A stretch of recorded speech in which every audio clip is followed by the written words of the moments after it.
Assalamualaikum warahmatullahi wabarakatuh.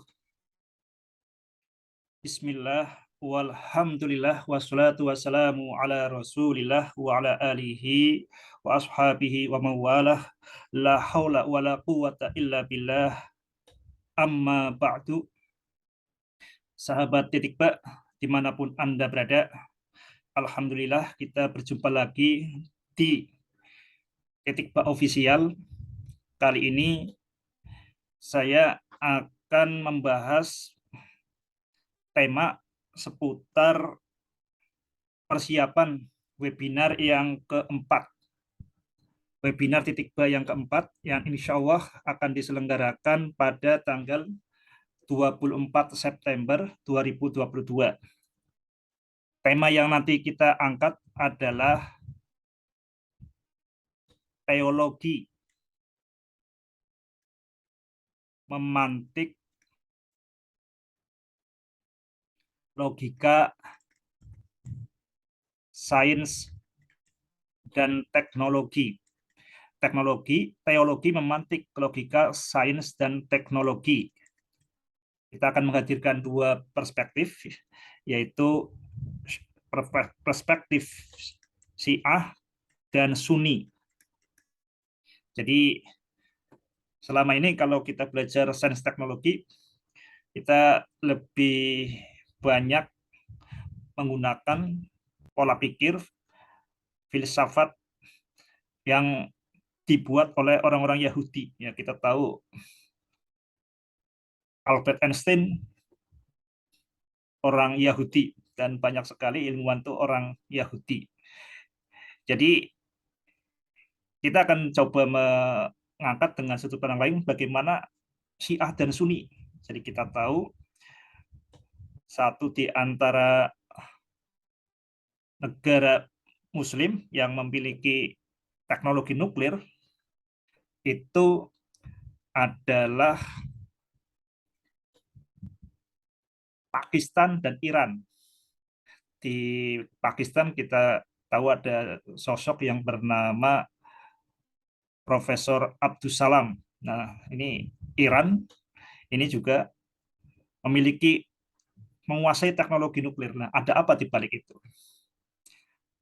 Nanti penjelasan lebih jelas oleh pemateri, saya hanya akan mengantar bagaimana pengaruh teologi dalam hal berkaitan dengan logika dan betapa besar kekacauan yang akan dibuat jika teologinya kacau dan betapa hebat, luar biasa manfaat kalau teologinya itu teologi yang kokoh berdasarkan tauhid.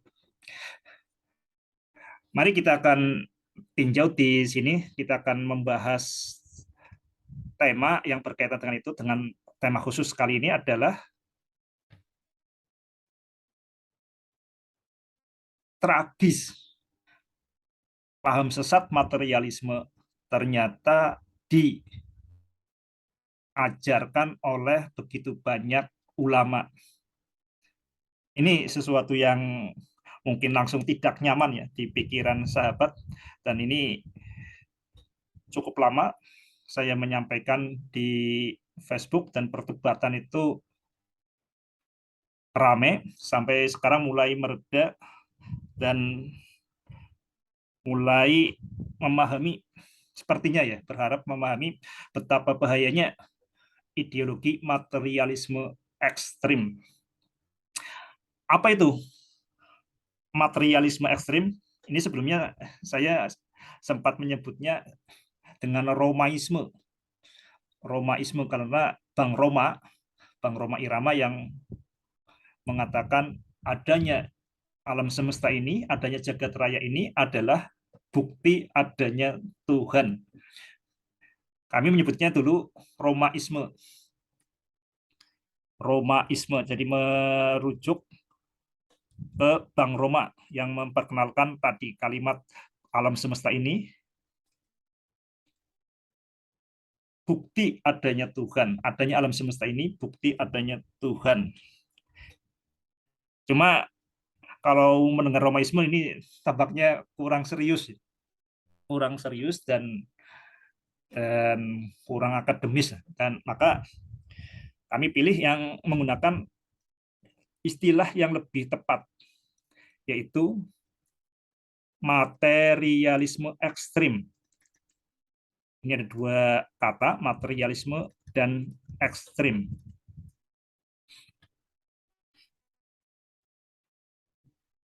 Apa itu materialisme ekstrim? Sebelum masuk, kita perlu perjelas definisi ini. Ini supaya sahabat punya gambaran dan bisa memeriksa apakah ada di dalam diri sendiri, di sekitar kita, akidah ini atau tidak. Materialisme ekstrim itu apa? Jadi, kita mulai dari kata materialisme. Paham materialisme itu menganggap bahwa yang ada, yang eksistensi itu adalah materi. Materi itulah yang ada. Jadi materi itulah yang ada. Jagat raya yang kita indera, yaitu berupa materi, itulah yang ada. Jadi keberadaan adalah materi. Ini maksud dari kata materialisme. Jadi kata materialisme itu berarti menganggap bahwa yang ada, yang benar-benar ada itu materi, yang kita indera, yang kita lihat dengan mata, yang kita dengar dengan telinga. Suara itu berarti karena ada materi, yaitu gelombang suara yang kemudian menggetarkan gendang telinga kita. Cahaya itu juga karena ada materi. Jadi materi itu bisa berupa energi dan partikel, itu materi ya. Jadi materi itu adalah di sini kita dulu kalau materi berarti hanya berupa zat, tapi kalau sekarang kita perluas, yang disebut materi ini adalah berupa partikel dan gelombang.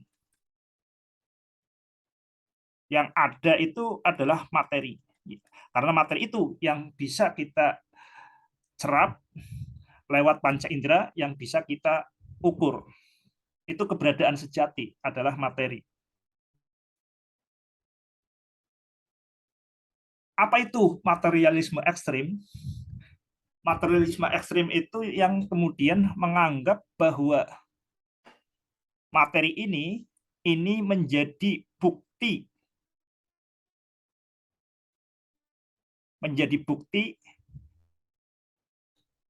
adanya Tuhan. Jadi ada dua eksistensi, yaitu eksistensi materi dan eksistensi Tuhan.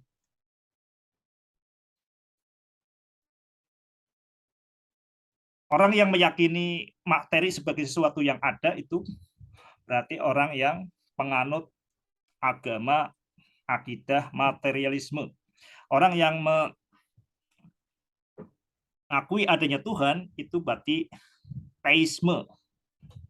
Nah, orang yang kemudian menjadikan materi sebagai bukti keberadaan Tuhan, ini yang saya sebut ini sebagai materialisme ekstrim adalah ini. Jadi setiap ada kata materialisme ekstrim ini, mudah-mudahan di benak saudara ini yang muncul gambaran ini. Ada dua eksistensi, yaitu materi itu benar-benar ada, dan eksistensi yang lain adalah Tuhan. Di antara dua eksistensi itu, materi membuktikan Tuhan.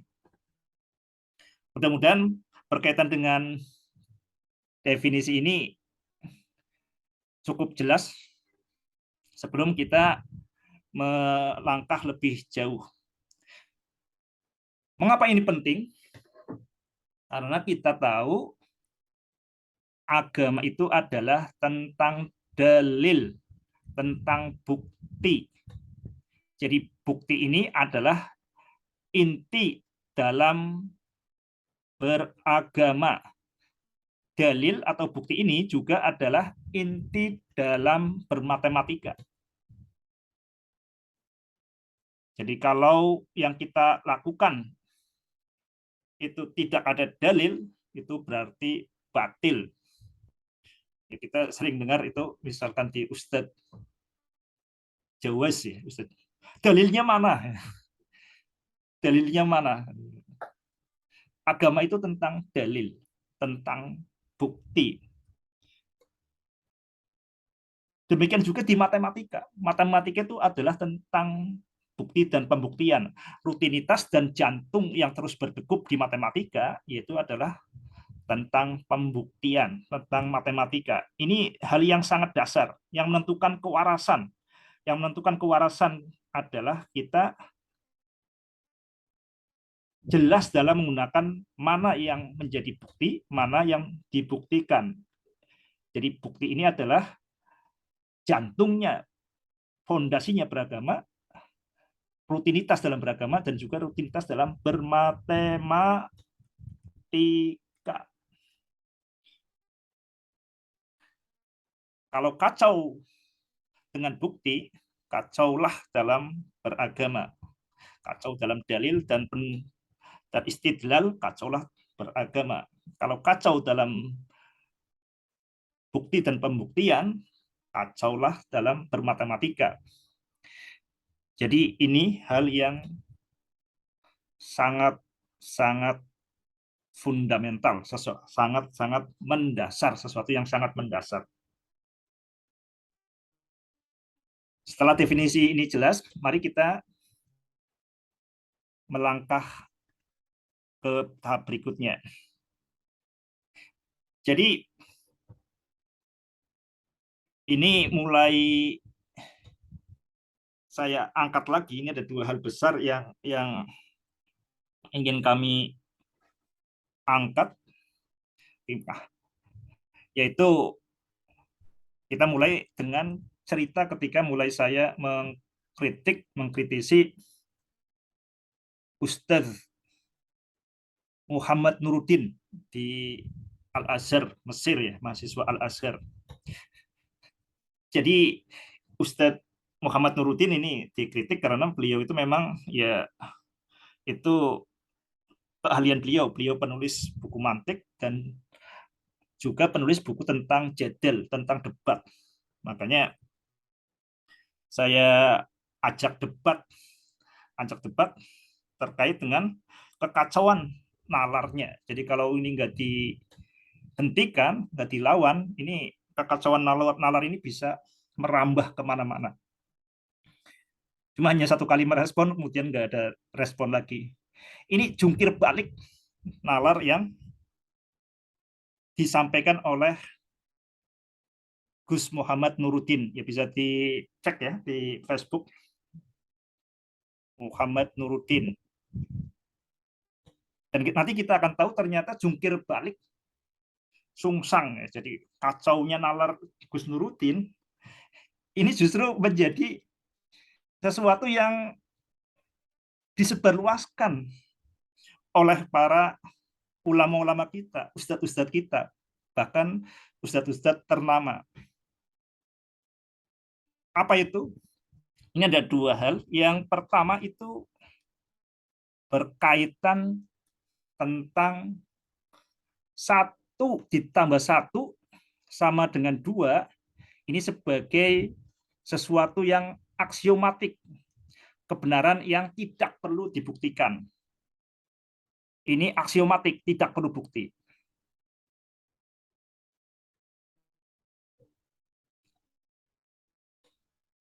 Aksiomatik. Yang kedua adalah bahwa keberadaan Tuhan itu perlu dibuktikan. Yang kedua, eksistensi Tuhan, keberadaan Tuhan itu perlu dibuktikan. Eksistensi Tuhan berarti bagi umat Islam, eksistensi Allah Ta'ala ini perlu dibuktikan.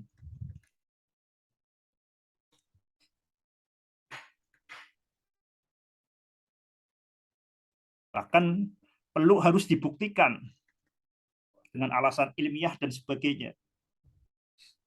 Coba sahabat bisa periksa di diri Anda sendiri, dan saya yakin sebagian besar sahabat tidak setuju dengan statement saya, dan saya yakin. Kenapa yakin? Ya, ini keyakinan itu saya duga kuat lah.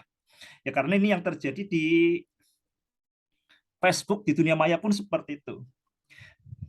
Ketika saya mengatakan tetaplah waras, benarkah 1+1 sama dengan 2? Ini heboh, makanya diadakan saja seminar, webinar.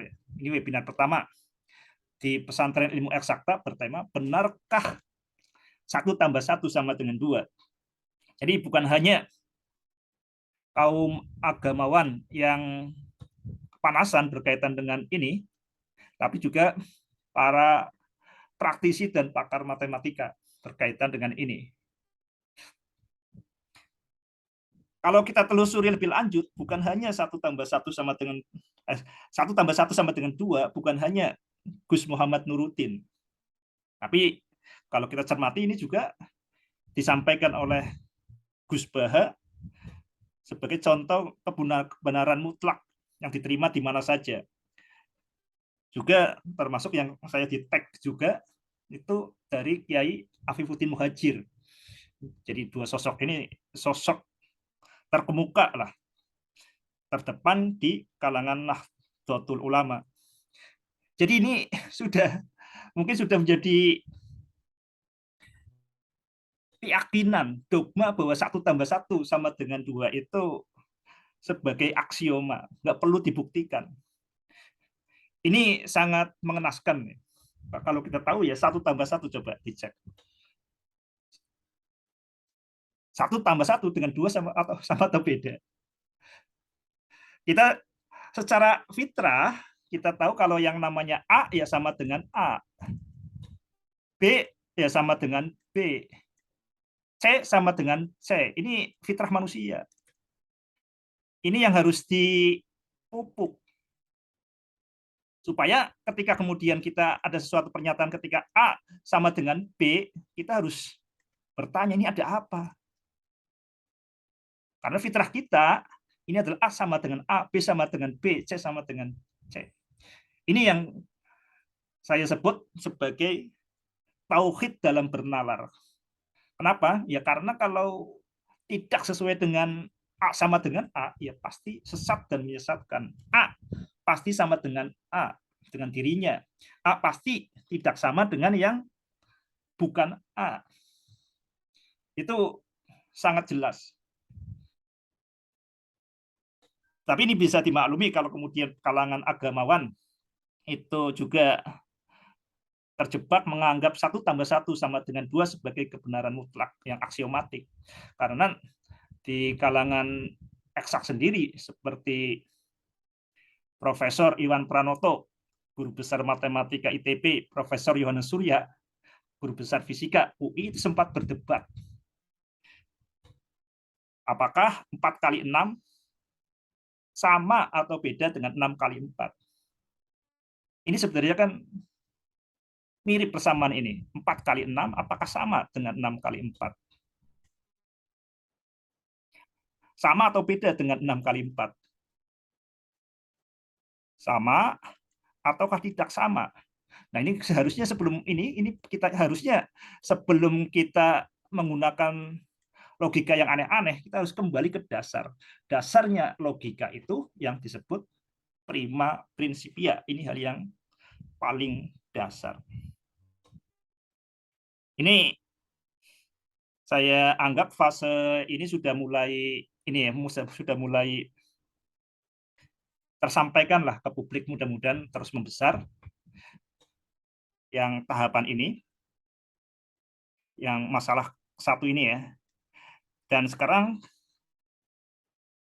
kami mulai berfokus pada kesesatan berpikir yang kedua, yaitu menganggap eksistensi Allah Subhanahu wa taala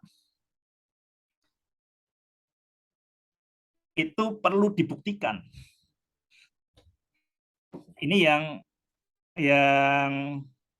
kemudian bagaimana membuktikannya? Membuktikannya antara lain dengan keberadaan alam semesta. Alam semesta bukti adanya Allah Subhanahu wa taala. Ini yang kemudian saya tercetus untuk memperjelas istilah ini supaya nggak terlalu sering berulang-ulang. Maka kita perlu beri nama supaya tidak terlalu panjang untuk menyampaikan, maka perlu diberi nama. Itu namanya, ini adalah awal munculnya akidah materialisme ekstrim.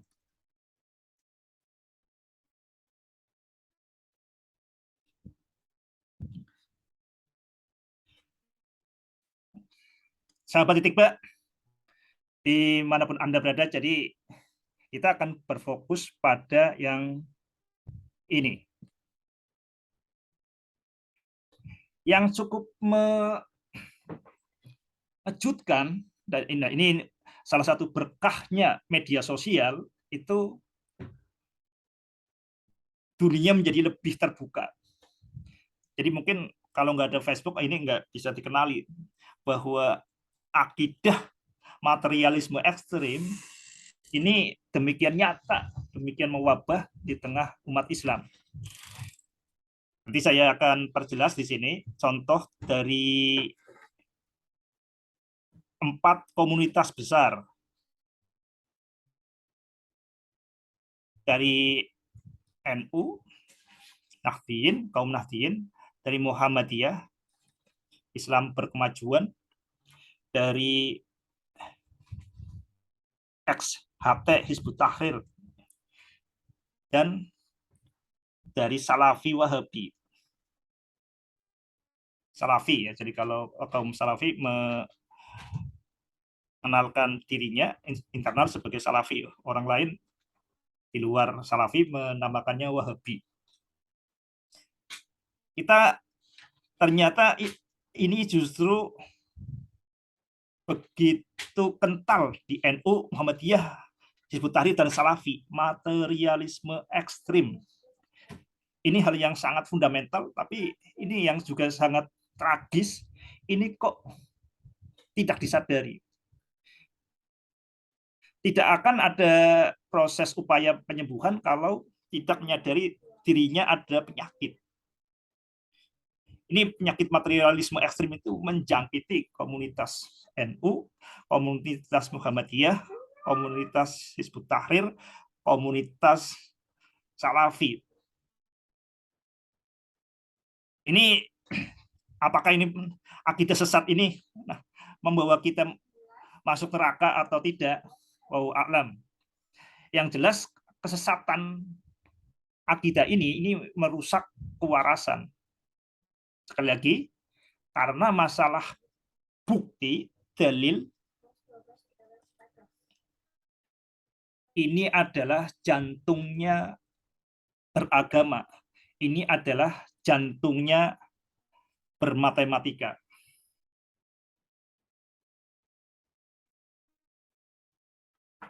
Demikian yang dapat saya sampaikan sebagai pengantar. Nanti insya Allah saya lanjutkan lagi. Mudah-mudahan bermanfaat. Iya, itu ya, bermanfaat nggak? Gimana manfaatnya apa?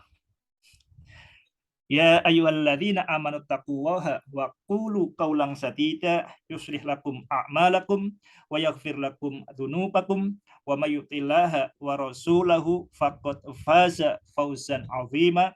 Wassalamualaikum warahmatullahi wabarakatuh.